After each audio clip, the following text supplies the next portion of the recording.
Hello students, welcome to Pradeep sir classes #PSC। আর আগের দিন আমরা করেছিলাম ইফেক্টিভ রেজিস্ট্যান্স ক্যালকুলেশনের একটা method, reduction method.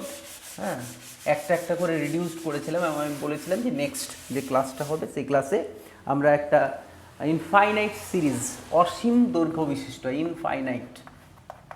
Infinite series যদি দেওয়া থাকে, ইনফাইনাইট সিরিজের কোনো নেটওয়ার্ক থাকলে সেখানে আমরা ইফেক্টিভ রেজিস্ট্যান্স ক্যালকুলেট করব কিভাবে।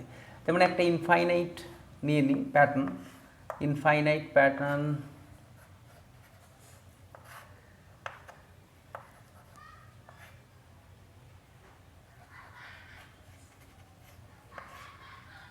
আচ্ছা, এটা বাদই আমি যদি দিই, নর্মালি এইভাবেই এঁকে নিই যদি, ব্যাস। দেখো, এটা হচ্ছে একটা ইনফাইনাইট প্যাটার্ন এবং আমি প্রথমেই আমাদেরকে যেটা চুজ করতে হবে যে এটার রেজিস্ট্যান্স কত আছে। সাপোজ আর আর করেই আছে, ধরে আর আর আর আর সবগুলো রেজিস্ট্যান্স আর আর করে আছে। তো এখন এটার ইনফাইনাইট সিরিজ পর্যন্ত এটা কিন্তু এক্সটেন্ডেড। হ্যাঁ, কত রেজিস্ট্যান্স হবে তোমাকে ধরে নিতে হবে যে এটা রিপিটেশন ফার্স্ট স্টেপ নাম্বার 1, একটা করে স্টেপ আমি বলছি। স্টেপ নাম্বার 1, স্টেপ 1-এ তোমাকে যেটা করতে হবে সেটা হচ্ছে রিপিটিভ সেকশনটা কোনটা, মানে 1 টাকা 1 টাকা 1 টাকা করতে করতে 1 লক্ষ টাকা হয়েছে। তাহলে 1 টাকা কোনটা? 1 টাকাটা হচ্ছে এটা। 1 টাকাটা কোনটা? আমি যদি এইটাকে এই দিকে নিয়ে নিতাম, একটা বাদ পড়ে যেত। তাহলে এইটা এইটা এইটা এইটা বারবার দেখো এইরকম জিনিস পুনরাবৃত্তি হচ্ছে, রিপিটেড হচ্ছে। তার প্রথম ইনফাইনাইট সিরিজ নেটওয়ার্কের ইফেক্টিভ রেজিস্ট্যান্স যদি ক্যালকুলেট করতে চাই, ইফেক্টিভ রেজিস্ট্যান্স, তাহলে তোমাকে প্রথমেই যেটা করতে হবে, স্টেপ নাম্বার 1 হচ্ছে চুজ দ্য রিপিটিভ সেকশন। প্রথমে লিখছি চুজ দ্য রিপিটিভ সেকশন।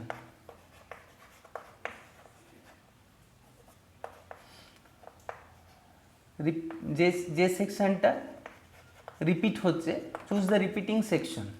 কোনটা রিপিট হচ্ছে বারবার? এই পোর্শনটা। তাহলে একটি সেই রকম পোর্শন রেখে বাকিটা বাদ দিয়ে দাও। মিনিংটা কেমন হলো?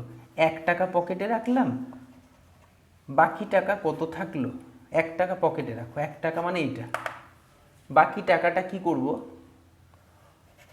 রেখে দিলাম। তাহলে এটা হচ্ছে 1 টাকা, বাকি টাকাটা ধরলাম x টাকা, বাকি টাকাটা কত? x টাকা। ঠিক, এটা x টাকা বাকি। তার x টাকাটা কত? 1 লক্ষ টাকা থেকে 1 টাকা রেখে বাকি টাকা রেখে দিলাম। এখন x টাকাটা কত টাকা তোমাকে যদি জিজ্ঞেস করে, তুমি বলবে 1 টাকা কম 1 লক্ষ টাকা। আর যে একটু কম্পারেটিভলি কনসেপচুয়াল বা বাস্তব নিয়ে চলে, তাহলে 1 লক্ষ টাকা থেকে 1 টাকা নিলে আর কি হবে? 1 টাকায় আর কি মূল্য আছে 1 লক্ষ টাকার রেসপেক্টে? তাহলে তখন আমি সেটাকে বলবো 1 লক্ষ টাকাই আছে, 1 টাকা গেছে তো কি হয়েছে? তার আমি x টাকা মানেও 1 লক্ষ টাকা, এটা মানেও 1 লক্ষ টাকা, এটা মানেও 1 লক্ষ টাকা, এটা মানেও 1 লক্ষ টাকা, এটাও 1 লক্ষ টাকা, পুরোটা 1 লক্ষ টাকা, এটাও 1 লক্ষ টাকা। বোঝা গেছে কনসেপ্টটা? বুঝতে পারছো? মানে একটা রিপিটিং সেকশন বাদ দিয়ে দিলেও তার রেজিস্ট্যান্স কিন্তু ওইটাই থেকে যাবে, যেহেতু এটা ইনফাইনাইট সিরিজ। ইনফাইনাইট মানে অসীম। তোমার কাছে এমন কিছু জিনিস আছে যেটার কোনো শেষ নেই, সেখান থেকে একটা যদি তুমি কোনো ভিক্ষুককে দান করলে, তাতে কি তোমার ধনভাণ্ডার থেকে কোনো কিছু কমে যাচ্ছে? যাচ্ছে না। তো সেই রকম আমার কনসেপ্ট ভাববো, যার কাছে প্রচুর টাকা আছে সে 1 টাকা দান করে দিতেই পারলো। বোঝা গেছে কনসেপ্টটা? তাহলে আমরা দেখলাম কি, যে রিপিটিং সেকশন প্রথমে চুজ করতে হবে, তারপর সেকেন্ড স্টেপে এইটার যে পেলাম এইটা বাদ দিয়ে বাকি পোর্শনটা, সেইটা আবার এইটার রেজিস্ট্যান্স হয়ে যাবে কত, অ্যান্ড এটার যে রেজিস্ট্যান্স ইকুয়াল টু হয়ে যাবে এক্স। এটা বুঝতে হবে, এই লাইনটা কে কে বুঝতে পারবে? এইটার যা রেজিস্ট্যান্স, এইটার রেজিস্ট্যান্স সেম। এটা একটা ইকুইভ্যালেন্ট যদি এরকম ভাবি আমি, তাহলে এটার রেজিস্ট্যান্স এক্স, এটার রেজিস্ট্যান্স যত, এটার resistance same. This is equivalent to x. Why? ওই যে বললাম, এই 1 টাকা প্লাস 1 টাকা প্লাস এক্স, এক্স মানে যেটাই হোক সেটা ইকুয়াল টু এক্স, মানে এক্সের সাথে 1 টাকা যোগ করলে 1 লক্ষ টাকার সাথে 1 টাকা বাদ দিয়ে দিলে যে টাকা থাকে সেটা 1 লক্ষ টাকারই সমান।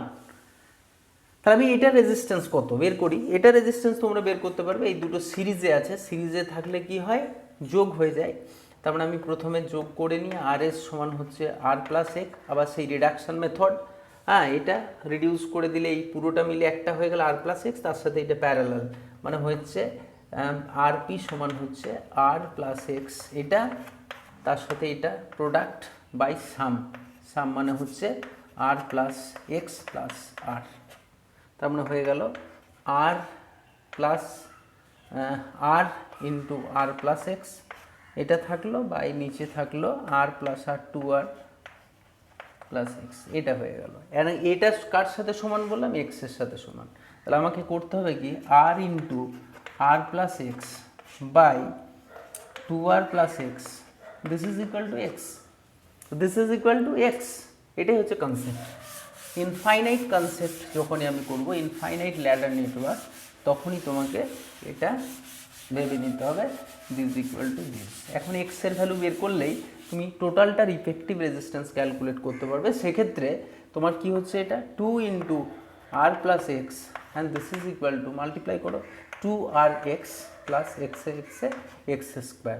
তাহলে হচ্ছে দেখো টু এক্স স্কোয়ার, ওই দিকটা লিখব প্রথমে টু আর এক্স, আর এই দিকটা হচ্ছে টু আর প্লাস টু এক্স, ঠিক লিখলাম, two R plus two X. What is this? এখানে একটা কিছু ভুল হয়ে গেছে আমার,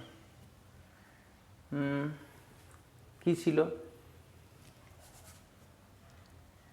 প্রোডাক্ট বাই সাম না, সরি ভুল করেছি আমি, দেখো এটা এখানে আর ছিল, হ্যাঁ আর ইন্টু আর প্লাস এক্স, ঠিক আছে, r into r product by sum, two r sum মানে আর প্লাস এক্স, টু আর প্লাস এক্স, হ্যাঁ ঠিক আছে।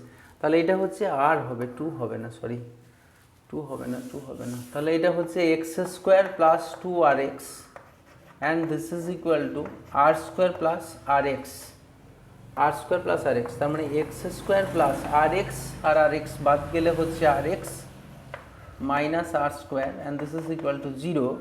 এরপর আমাদের শ্রীধর আচার্যের ফর্মুলা লাগিয়ে দিই, ফর্মুলাটা বলে নিই, এক্স সমান minus of b plus minus root over of B square minus four AC by two A. তোমরা জানবে হয়তো এটা, যারা না জানো তারা দেখে দেখে বসাবে, বি মানে এই পোর্শনটা, তার মানে minus of R plus minus root over of B square মানে আর স্কোয়ার মাইনাস, আর এখানে মাইনাস আছে মানে প্লাস ফোর ইন্টু এ মানে ওয়ান ইন্টু সি মানে আর square by root over of two into a মানে ওয়ান। তাহলে আমরা এক্স ইকুয়াল টু কত পাচ্ছি, এক্স ইকুয়াল টু পাচ্ছি মাইনাস অফ আর, অবশ্যই রেজিস্ট্যান্স তো আর মাইনাস হবে না, প্লাসটা নেবে তোমরা, হ্যাঁ তাহলে এটা হচ্ছে ফোর প্লাস ফাইভ আর মানে R root five, R root five হচ্ছে দেখো four plus one five R square মানে R root five by two. তার মানে আমি রেজিস্ট্যান্স আরটা যদি কমন নিয়ে নিই, root five minus one by two, root five minus one by two X equal to, দেখে নাও এটা। এবার তোমাকে বলে দিল ওই প্যাটার্নটা যদি থাকে আর আর এর ভ্যালু যদি 2 ওহম হয়, এখানে 2 বসিয়ে দেবে, তাহলে আনসার হয়ে যাবে তখন রুট ফাইভ মাইনাস ওয়ান, আর এর ভ্যালু যদি 1 হয় 1 বসিয়ে দেবে, root five minus one by two. এইভাবে তুমি এই ফর্মুলাটা মনে রাখলেই, হ্যাঁ কোনো জয়েন্টে যদি এরকম নিউমেরিক্যালস এসে গেল ইনফাইনাইট সিরিজ দিয়ে, হ্যাঁ তখন এই ফর্মুলাটা মনে রাখতে পারবে। হ্যাঁ তবে প্যাটার্নটা কিন্তু আমি যেমন করেছিলাম ওই প্যাটার্নে হলে তখন, আদারওয়াইজ প্যাটার্ন যদি ভ্যারি করে তখন কিন্তু আমি সেটা অ্যাপ্লাই করতে পারবো না। তাহলে এটা মাথায় রাখতে হবে তোমাকে। তোমাকে আরেকটা ইনফাইনাইট সিরিজ দিলাম, সাপোজ এখানে একটা রেজিস্ট্যান্স আছে, ফের একটা সিরিজ এখানে দুটো দিয়ে দিলাম,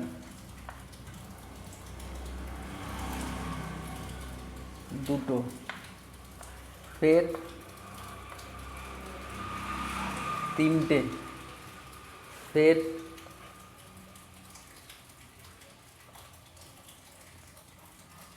চারটে, তোমাকে এখানে বলা হলো this is dot dot dot dot dot.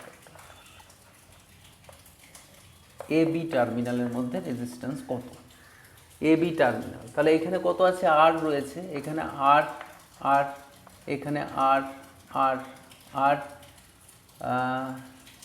তারপর তোমার এখানে r r r r and dot dot dot dot dot. তাহলে তোমাকে মেনলি দেখো এইগুলো তো এটার ইফেক্টিভ কত, 2R 3R 4R 5R dot dot dot dot dot dot. তার মানে তোমার এখানের ইফেক্টিভ রেজিস্ট্যান্স হয়ে যাচ্ছে 1/RP সমান হচ্ছে 1/R এটা plus 1/2R plus 1/3R plus 1/NR। তার মানে হচ্ছে 1/R যদি কমন নিয়ে নাও তাহলে 1 plus half plus 1/3 plus dot dot dot dot 1/N, ব্যাস 1/RP ইকুয়াল টু, ঠিক আছে। ব্যাস তোমরা এরপর অ্যারিথমেটিক প্রোগ্রেশনস তোমরা করেছো 1 plus half 3 and dot dot dot dot dot. এটার যে ইফেক্টিভ রেজিস্ট্যান্স সাপোজ যদি মনে করে এটা টোটালটা অ্যাড করার পর এক্স হয়ে গেল, এক্স, তাহলে আরপি সমান কত হয়ে গেল, আরপি সমান হয়ে গেল, এটাকে উল্টে দাও তাহলে আর বাই এক্স হয়ে যাবে।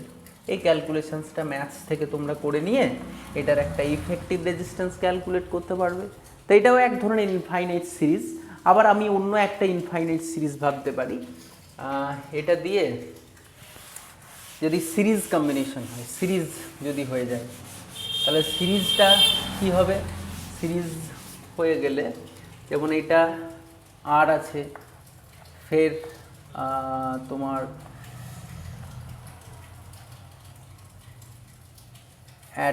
অ্যাড করব, তো তাহলে হচ্ছে একটা আর দিলাম, ফের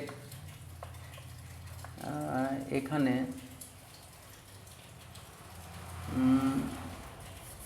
এটা এটা এটাও ভাবতে পারো একটা এরকম,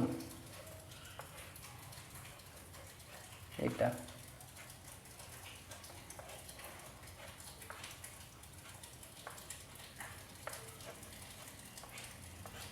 ডট ডট ডট ডট। এটা তুমি ধরে নাও 2 ওহম 2 ওহম 2 ওহম, এটাও 2 ওহম, এটাও 2 ওহম, এটাও 2 ওহম, এটাও 2 ohm and dot dot dot dot. তোমাকে কি বললাম, রিপিটিং সেকশন চুজ করতে হবে কিন্তু, এ বি টার্মিনালের মধ্যে ক্যালকুলেট করতে হবে। তোমাকে কি করতে হবে, রিপিটিং সেকশন। রিপিটিং মানে বারবার যেটা দেখতে হবে আমাকে কোনটা রিপিট হচ্ছে। আমি এই পোর্শনটা দেখো রিপিট হচ্ছে বারবার হচ্ছে, তাহলে আমি কি করব, এই পোর্শনটা কত, এটা একটা, বাকিটা আমি কি ধরবো, এক্স। তাহলে এটা 2, এটা 2, এটা 2 আর এটা x, and this is equal to x. এটার যা রেজিস্ট্যান্স বের হবে সেটা এক্সের সাথে ইকুয়াল করতে হবে, নিয়ে এক্সের ভ্যালু বের করতে হবে, দ্যাট অঙ্ক শেষ। তাহলে এটা 2 ইন্টু এক্স, এটা হয়ে গেল কত, ইকুইভ্যালেন্ট রেজিস্ট্যান্স হয়ে গেল এইটা প্লাস এইটা, মানে 2 প্লাস 2 এটা হলো, আর এই দুটোর প্যারালাল করলে কি হয়, প্রোডাক্ট বাই সাম। তাহলে 2 প্লাস 2 প্লাস এটা series, this equal to x. তাহলে কত হচ্ছে, আমরা এটা মুছে দিলাম, এটা মুছে দিয়ে 2 প্লাস 2 4, তাহলে 4 plus 2x by 2 plus X and this is equal to X. তারপরে এটা এলসিএম করে ফেলো, এটা হয়ে গেল 2 প্লাস এক্স। আচ্ছা, এটা এক কাজ করতে পারি আমরা, 2x by 2 plus X minus X, বা এটাকে করো, এটাকে ওই দিকে নিয়ে চলে যায়, তাহলে 4 equal to X minus 2x by 2 plus X. 2 plus X LCM করলাম, এটার সঙ্গে এটা মাল্টিপ্লাই করো, 2x plus X square minus of 2x 4 equal. তাহলে কী পাচ্ছি আমরা দেখে নিই, তাহলে আমরা পাচ্ছি 4 ইকুয়াল টু 2x কেটে গেল, X square by 2 plus X, তার মানে হচ্ছে x square equal to 8 plus 4x বা X square minus 4x minus 8 equal to 0, or x equal to minus of b plus minus root over of b square minus 4ac by 2a। c ধরাতের যে formula লাগে minus b মানে কত 4, তার মানে এটা হয়ে গেল 4 plus minus of root over of b square মানে হচ্ছে 16 মাইনাস অফ 4, মাইনাস আছে মানে plus a into c 8 by 2 into 1, তার মানে হচ্ছে আচ্ছা তোমরা জানো তো এটা a x square plus b x plus c equal to zero, এটা কত 1, বিটা -4, সিটা -8, তার মানে এটা 4, প্লাসটা নেবে মাইনাসটা নেবে না, সেটা 32, 32 আর 16, 6 আর 2 8, 48, 48/2, ব্যাস এটা ক্যালকুলেশন করে নেবে। এটা মোটামুটি ক্যালকুলেশন করলে তোমার এটা আসছে দেখো 4 প্লাস √4 ইন্টু 4 ইন্টু 3 আসছে না, 4 4 16, 3 16 48, তাহলে 2, এখানে 4টা কমন নিয়ে নাও একটা, তুমি 4টা কমন নিয়ে নিলে এখানে 1 প্লাস √3 এখানে পড়ে থাকবে বাই 2, মানে এটা 2 কেটে দাও, তাহলে হচ্ছে 2 ইন্টু 1 প্লাস √3 ওপেন। ক্যালকুলেশনস ভুল থাকলে একটু দেখে নেবে, ঠিক আছে। তাহলে আমরা বুঝলাম যে ইনফাইনাইট সিরিজ বা অসীম দৈর্ঘ্যের কোনো যদি তোমার এরকম ধরনের কোনো ক্রিটিক্যাল সার্কিট থাকে, তাহলে সেক্ষেত্রে আমরা ইফেক্টিভ রেজিস্ট্যান্স বের করার মেনলি কনসেপ্টসটা বোঝালাম। নেক্সট হচ্ছে দু একটা অ্যারিথমেটিক প্রোগ্রেশনসের যে অঙ্কগুলো আমরা করেছি এপিজিপি বলে, হ্যাঁ সেইগুলো একটু প্র্যাকটিস করবে, সেখান থেকে কিছু কনসেপ্টস লাগতে পারে, সিরিজ তো ইনফাইনাইট সিরিজের কনসেপ্টসগুলো নিউমেরিক্যাল পোর্শনটা একটু দেখে নেবে বাস, তাহলে ইনফাইনাইট সিরিজটা করতে পারবে। কোনো নিউমেরিক্যালস না হলে কমেন্টে জানাবে, এটা এই থাকলে কি ফর্মুলা ইউজ করবো অবশ্যই জানিয়ে দেওয়ার চেষ্টা করবো, ঠিক আছে। So thank you.